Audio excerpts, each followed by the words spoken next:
The familiar scent of damp earth and freshly cut grass was Mr. Abernathy's morning benediction. He settled onto his usual bench, the worn slats a comforting cradle for his 90-year-old frame. From this vantage point, beneath the spreading canopy of a venerable oak, he was the quiet sovereign of the park, observing his small, vibrant kingdom. Children shrieked on the swings, their laughter bright confetti tossed against the gray sky. Joggers, sleek and determined, pounded the winding paths. And, of course, there were the chess players. His gaze, sharp despite the years, drifted to the cluster of picnic tables where the daily battles unfolded. Knights leaped across squares, bishops sliced diagonal paths, and pawns marched with an almost military precision. He saw the furrowed brows of concentration, the triumphant grins, the resigned sighs. He knew the unspoken language of the game, the intricate dance of strategy and counter-strategy. A wistful smile touched his lips, a phantom echo of a time when he, too, had commanded armies of ebony and ivory. The memory bloomed unbidden. The hushed intensity of the tournament hall, the spotlights glinting off the polished pieces, the dizzying scent of ambition and possibility. He remembered the roar of the crowd, a wave of sound that had washed over him when he delivered the final elegant checkmate. "Abernathy, the prodigy," the headlines had screamed. "The youngest grandmaster in history." He could almost feel the weight of the championship trophy in his hands, cool and solid, a testament to a mind that moved with the swiftness of thought itself. Now, he was simply Mr. Abernathy, the old man on the bench. The prodigy had faded, the grandmaster title a whisper from a distant past. He was a relic, perhaps, a forgotten monument in a bustling city. The loneliness was a quiet companion, always there, a steady hum beneath the surface of his days. He wasn't sad, not exactly. More a sense of suspended animation, waiting for an end he wasn't quite ready to meet. He watched a young man, no older than 20, execute a clever fork, trapping both a queen and a rook. A flicker of recognition passed through Mr. Abernathy's eyes. It was a gambit he himself had employed countless times.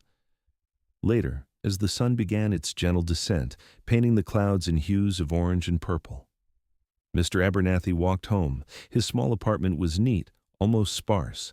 In the corner of his living room, a dust cover draped over an antique chess table. Beneath it lay his own set, meticulously carved and weighty, each piece a tangible link to a life he no longer lived. He ran a gnarled finger over the fabric, feeling the faint outlines of the wooden king beneath. The dust, a fine layer of time, had settled over everything.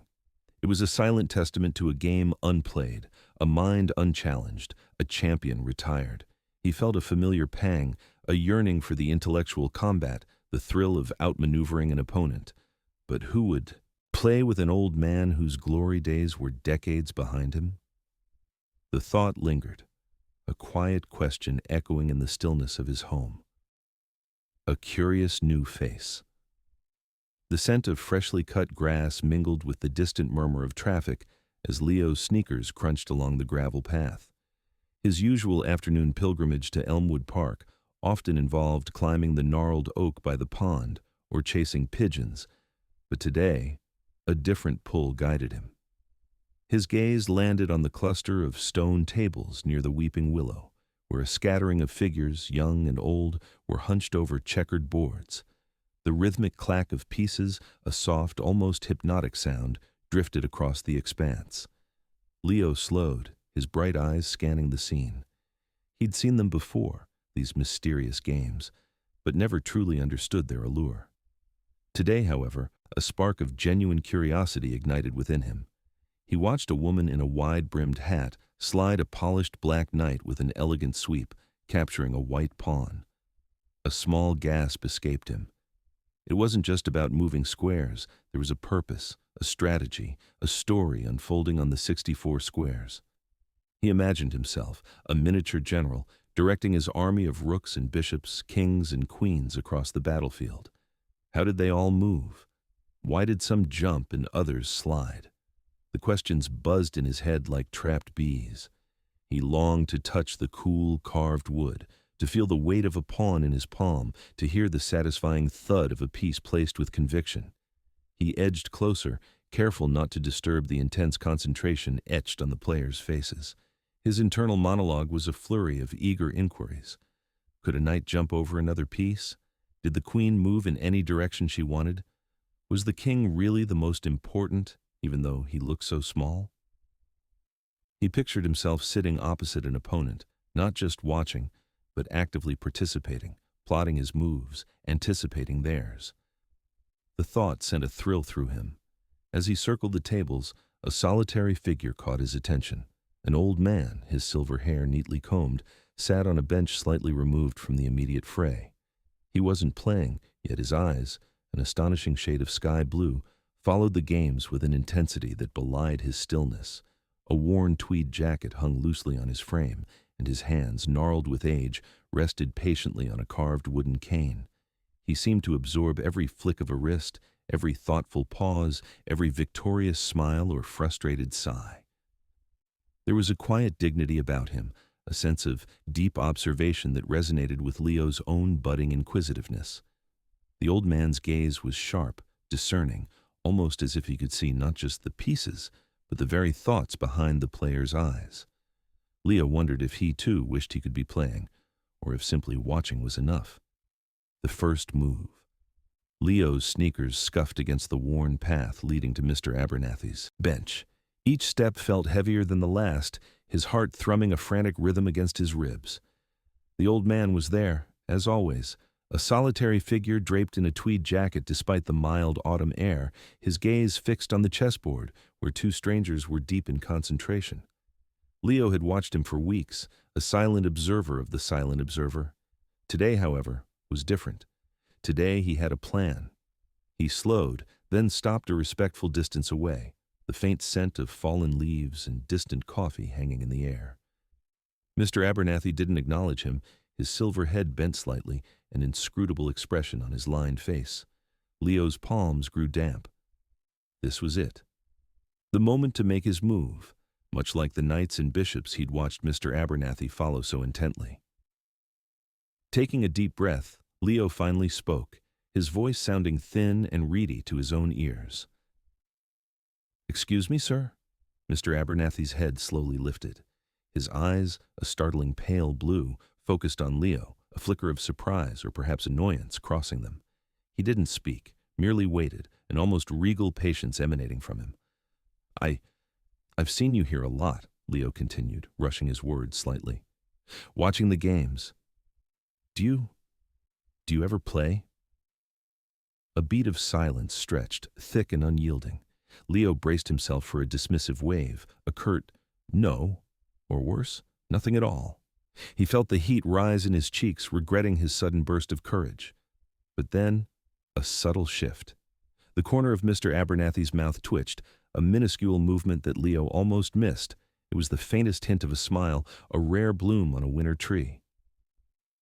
"Play?" Mr. Abernathy's voice was surprisingly soft, raspy with age, but clear. "It has been a long time, young man." His gaze lingered on Leo, assessing. "Why do you ask?" "Because," Leo blurted, feeling a fresh wave of bravery. "I've just started learning and, well, you look like you know a lot. I was hoping maybe you'd play a game with me sometime, or—" He held his breath, the audaciousness of his request hanging between them.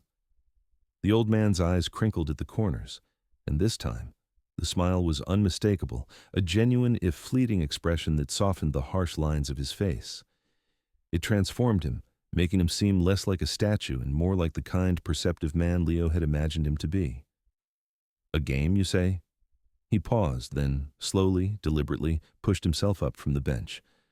I suppose I might." He gestured towards a vacant table nearby, one with a chessboard etched into its surface.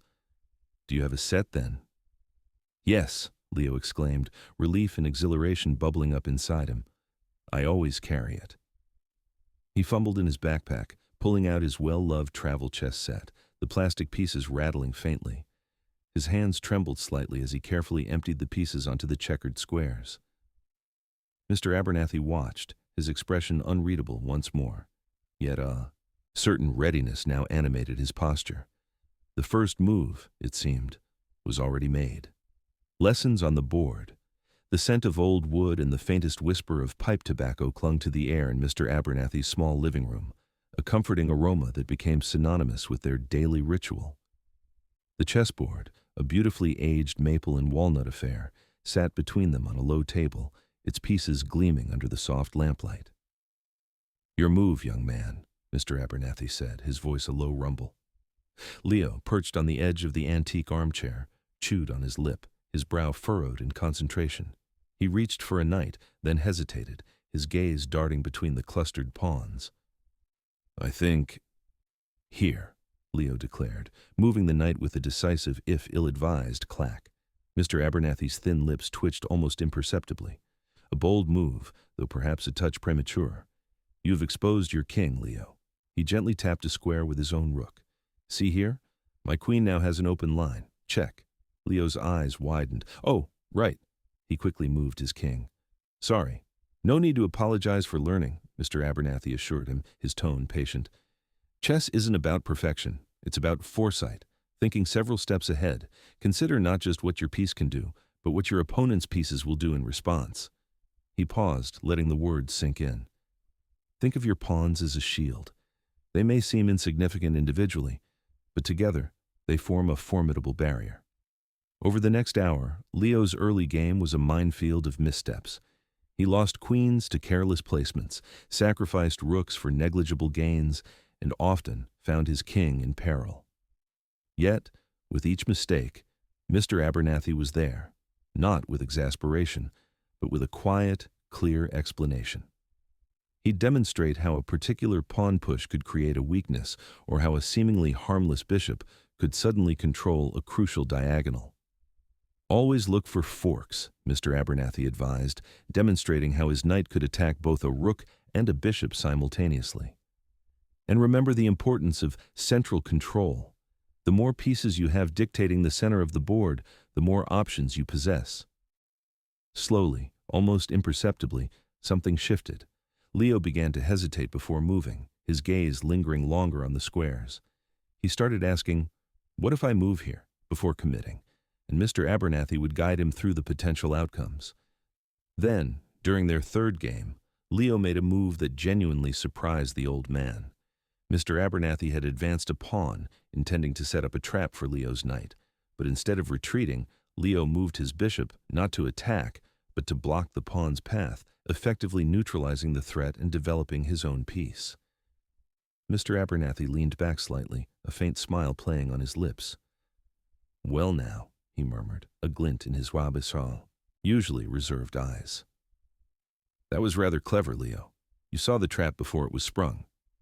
Leo grinned, a genuine flush of pride on his cheeks. He still had a long way to go, but for the first time, he felt the satisfying click of understanding. The pieces on the board were no longer just carved wood. They were soldiers, each with a purpose, moving within a silent, intricate dance that, with Mr. Abernathy's patient tutelage, was beginning to make sense. Whispers in the park. The scent of freshly cut grass mingled with the faint aroma of blooming lilacs as Leo slid his queen across the checkered board. "Checkmate," he declared, his voice a little breathless with excitement. Mr. Abernathy leaned back in his bench, a wide, genuine smile spreading across his face, crinkling the corners of his eyes. A soft, bubbling chuckle escaped him, a sound Leo hadn't heard before, rich with genuine mirth. "Well, I'll be a decisive victory, my young strategist. You're learning to think a few moves ahead now, aren't you?" He clapped Leo lightly on the shoulder, a gesture that spoke volumes of their burgeoning camaraderie. Over the past few weeks, the park had become their second home. Leo's initial clumsy moves had given way to thoughtful plays, his tentative questions replaced by confident declarations. He still lost more often than he won, but the gaps between Mr. Abernathy's victories were shrinking, and the old man's sighs of feigned exasperation were becoming increasingly rare. Now, moments like this, where Leo genuinely outmaneuvered him, were becoming more frequent, each one met with Mr. Abernathy's quiet pride. From the periphery, other park regulars cast knowing glances their way. Mrs. Henderson, meticulously tending her rose bushes, paused, a gentle smile gracing her lips as she overheard Mr. Abernathy's laughter. Old Mr. Davies, usually engrossed in his crossword, looked up, a faint nod of approval on his face. The sight of Mr. Abernathy, once a solitary fixture, now animated and joyful, was a quiet testament to Leo's influence. Whispers, gentle and kind, rippled through the park, about the old man and the boy, about the unlikely friendship blooming amidst the chess pieces. Brenda the Brain Ramirez, usually found hunched over a complex Sudoku puzzle on a bench near the fountain, had started to take notice. Her gaze, usually sharp and focused inward, now occasionally flickered towards their table. She didn't smile, not openly at least, but her brow, typically furrowed in concentration, seemed to relax slightly as she watched Leo consider a move, his brow furrowed in mimicry of his mentor. Her analytical mind, accustomed to dissecting patterns and strategies, seemed to be processing something beyond the board, something about the unspoken rhythm between the two players. She noted the subtle shift in Mr. Abernathy's posture, the way his shoulders seemed less hunched, the light that now danced in his eyes. It was a fascinating case study in human connection, one she hadn't anticipated finding in her usual park retreat. "Another game?" Leo asked, already resetting the pieces, his enthusiasm undimmed. Mr. Abernathy chuckled again, a deep, contented sound. "My dear boy, I believe I'm due for some revenge." He picked up a pawn, his fingers steady, and the game began anew, each move a silent conversation, a testament to their growing bond. The Championship Challenge. The late afternoon sun, typically a benevolent presence in the park, blazed with an unusual intensity the day Leo stumbled upon the poster. It clung to the grizzled oak notice board near the bandstand, its crimson border practically humming against the tree's muted greens and browns. "The annual Willow Creek Chess Championship," bold letters trumpeted beneath a rudimentary drawing of a rook. "Teams of 2, all ages welcome, grand prize, engraved trophy and bragging rights." A jolt went through Leo. His summer had found its rhythm in daily matches with Mr. Abernathy, a comforting ritual of strategy and learning. He'd absorbed the Sicilian defense, mastered the knight's elusive L-shape, and even begun to anticipate his mentor's subtle deceptions. But this was different. This was tangible. He practically sprinted to their usual bench, the poster clutched carefully in his hand. Mr. Abernathy was already there, a half-eaten apple resting beside him, his gaze lost on a distant pigeon. "Mr. Abernathy, look!" Leo unfurled the poster with a flourish, presenting it to the old man. "A championship! We could enter! We could be a team!" Mr. Abernathy blinked, his eyes slowly sharpening on the vivid flyer. A faint tremor ran through his hand as he reached for it, his fingers tracing the emphatic type.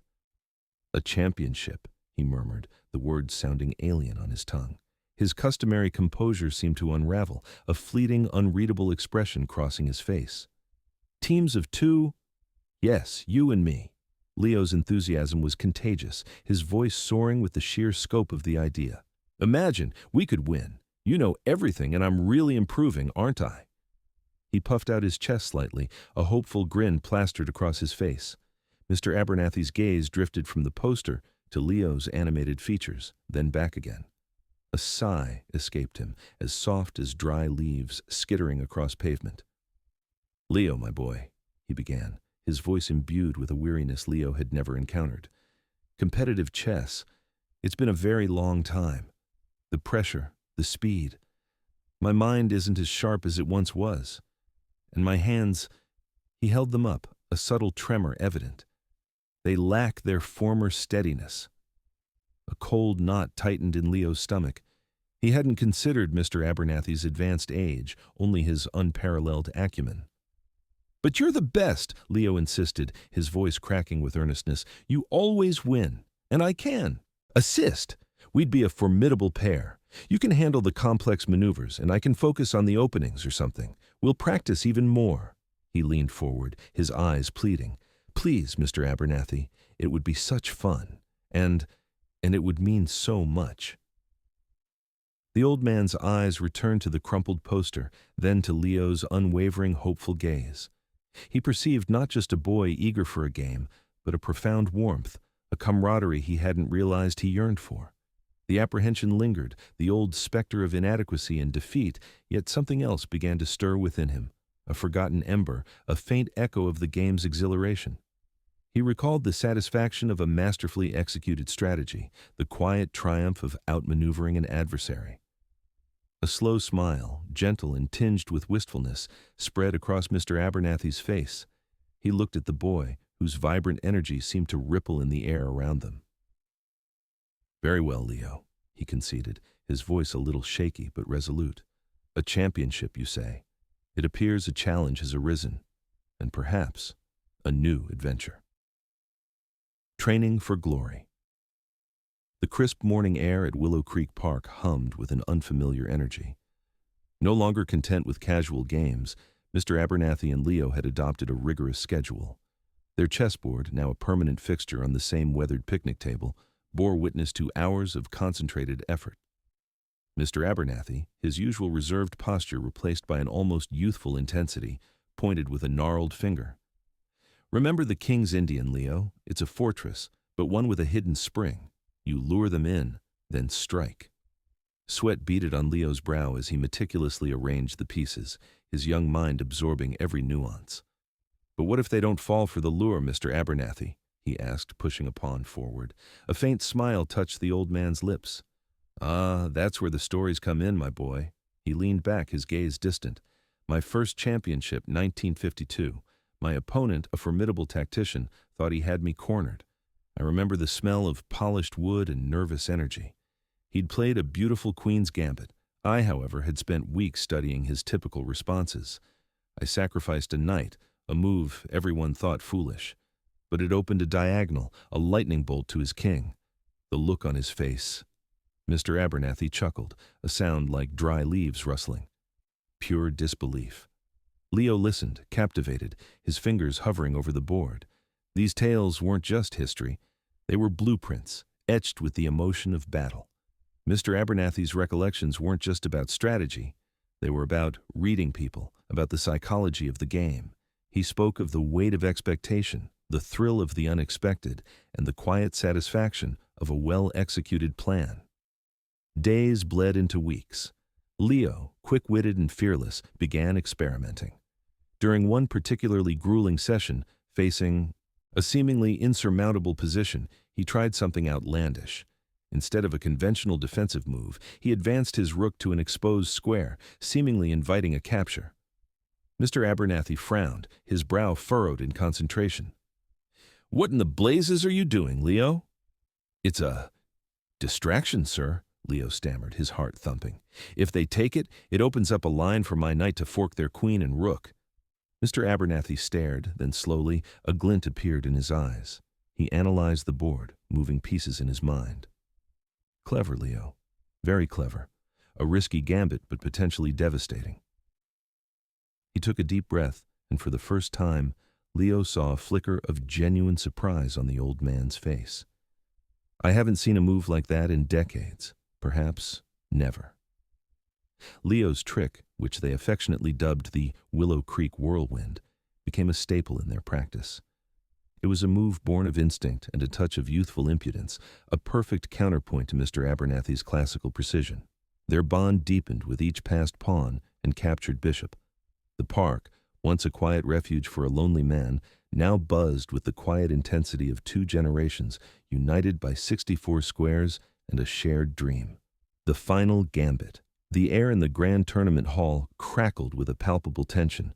Polished wood tables gleamed under the soft focused light of overhead lamps, each one a battleground.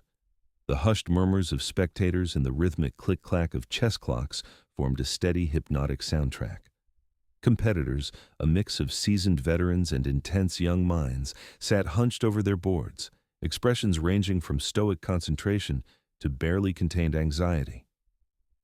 Mr. Abernathy, looking surprisingly spry in his best tweed jacket, adjusted his glasses, a faint smile playing on his lips. Leo, bouncing slightly in his seat, his eyes wide with excitement, squeezed his mentor's hand. Their initial matches were a blur of strategic maneuvers and quick decisions. They faced a teenage prodigy with a hyper-aggressive opening, which Mr. Abernathy deftly countered with a patient, defensive setup, allowing Leo to spot a crucial pawn weakness for a mid-game advantage. Next, a wizened old woman, known for her intricate endgame traps, found her plans unraveling against Leo's relentless pressure and Mr. Abernathy's precise king movements. Each victory felt like a collective exhale, a confirmation of their unique partnership. Leo's youthful energy and quick pattern recognition perfectly complemented Mr. Abernathy's deep theoretical knowledge and calm foresight. Finally, they reached the championship match. Across the board sat Brenda the Brain Ramirez, her dark eyes sharp, her posture radiating an almost intimidating confidence. She was renowned for her unconventional openings and psychological play. The game began with a flurry of rapid moves, Brenda attempting to disrupt their rhythm early. She sacrificed a va-knight, a bold, unexpected move that momentarily rattled Leo. He leaned towards Mr. Abernathy, his brow furrowed. "It's a gambit, Leo," Mr. Abernathy whispered, his voice steady. "She's trying to unbalance us. Focus on the long game." They absorbed the pressure, Mr. Abernathy guiding Leo through the treacherous middle game, sacrificing a rook in return for a decisive control of the center. The board slowly simplified, but Brenda's remaining pieces were positioned for a powerful kingside attack. Time was ticking down. With only seconds left on their clock, Brenda pushed her queen, seemingly poised for a checkmate. Leo's heart hammered. He scanned the board frantically, his mind racing. "Look, Mr. Abernathy," Leo blurted, pointing at a seemingly innocuous pawn. "If we advance this, it forces her king into a corner." Mr. Abernathy's eyes, though tired, glinted with sudden clarity. He saw it, a move so subtle, so counterintuitive, it was brilliant. It wasn't about attacking, it was about constriction. "Yes, Leo, the final gambit isn't hers, it's ours." With a trembling hand, Mr. Abernathy moved the pawn. Brenda, startled, stared at the board. Her planned checkmate was suddenly blocked, her king trapped in a complex web of their pieces, leading to a forced checkmate in 2 moves. A gasp rippled through the hall. Brenda, after a long, assessing silence, slowly extended her hand. "Well played," she said, a rare, genuine smile touching her lips. The crowd erupted, a wave of applause washing over them. Leo, beaming, clutched the trophy, his old friend beside him, a quiet triumph in his eyes. More than a game. The polished silver of the championship trophy gleamed under the late afternoon sun, reflecting the 2 beaming faces gazing down at it. Mr. Abernathy, his hand resting lightly on the cool metal, had a smile that crinkled the corners of his eyes, a genuine expression of joy that had been rare in recent years. Beside him, Leo clutched the base of the trophy with both hands, his own grin wide and triumphant, a missing front tooth only adding to his unbridled delight. The roar of the crowd, a warm, undulating wave of applause, washed over them, a symphony of admiration for the unlikely champions. "We did it, Mr. Abernathy," Leo exclaimed, his voice slightly hoarse from excitement. Mr. Abernathy chuckled, a soft, rumbling sound. "Indeed, Leo, we certainly did." His gaze swept across the assembled faces, fellow players, park regulars, curious onlookers, and even a few reporters scribbling furiously in their notebooks. He'd never sought such attention, had in fact actively avoided it for decades, but now, sharing this moment with Leo, it felt different. It felt right. After the official photos and a brief, slightly flustered acceptance speech from Mr. Abernathy, which Leo punctuated with enthusiastic nods and a few quiet, "yeah," they finally found a quiet bench beneath the sprawling branches of an old oak tree. The trophy, now carefully placed between them, seemed to radiate a gentle warmth. "I can't believe it," Leo murmured, tracing the engraved letters on the trophy with a reverent finger. "A whole year of bragging rights." Mr. Abernathy leaned back, a contented sigh escaping his lips. "It's quite the achievement, my young friend. More than I ever expected." He looked at Leo, really looked at him. The boy's eyes, usually alight with competitive fire, now held a softer, more reflective glow. "Remember that first game?" Leo asked, a small smile playing on his lips. "You wiped the board with me. I thought I'd never even get close." "You were a quick study," Mr. Abernathy countered, a fond glint in his eye. "A formidable opponent even then. You always asked the right questions, never shied away from trying again." He remembered the quiet evenings in his apartment, the countless games, the shared silences broken by the thoughtful click of pieces, the occasional burst of Leo's youthful frustration, and his own patient guidance. The loneliness that had once clung to him like a perpetual shadow had begun to dissipate, replaced by the vibrant energy Leo brought into his life. "It wasn't just the chess, though, was it?" Leo said, his voice surprisingly mature. He turned to face Mr. Abernathy fully. "It was us, playing together." Mr. Abernathy felt a profound sense of warmth bloom in his chest. Leo, with his simple honesty, had articulated the unspoken truth. "You're quite right, Leo," he said, his voice a little thicker than usual. "The game, the victory, they are wonderful. But the greatest prize, by far, has been our friendship." He reached out, his gnarled hand gently resting on Leo's shoulder. "You brought a light back into my life, boy. A light I didn't realize had dimmed so much." Leo met his gaze, his bright eyes full of understanding. "You did the same for me, Mr. Abernathy. You taught me so much. About chess, yeah, but about other stuff too." He paused, then added, "It's more than a game, isn't it?" Mr. Abernathy's smile returned, softer this time, filled with a quiet contentment. "Much more, Leo, much more." The afternoon sun dipped lower, casting long shadows across the park, but around them a new, lasting warmth had taken root,